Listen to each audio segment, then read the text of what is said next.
झाडांचं रिपोर्टिंग केल्यानंतर पहिल्यांदा गुलाबाच्या झाडाला छान असं फूल आलंय आणि त्या फुलाचा कलर तर इतका सुंदर आहे की अगदी मनाला भावतोय आणि त्याच्या पाकळ्या देखील खूप दाट आहेत आणि भरदार असं फुल आहे.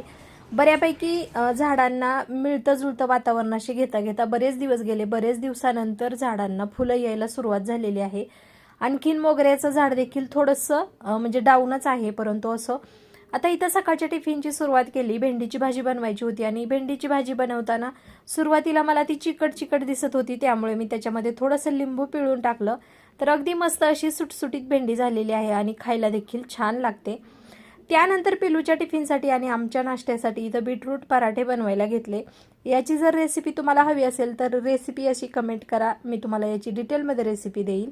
खूप छान लागतात आणि मुलं असं तर बीटरूट खात नाहीत, त्यामुळे या पद्धतीने जर खायला दिलं तर नक्कीच ते आवडीने खातात. त्यानंतर मी काही व्हिडिओ शूट केलाच नाही. पावसाने तर एवढी उसंत दिली की म्हणजे अगदी बोर व्हायला लागले.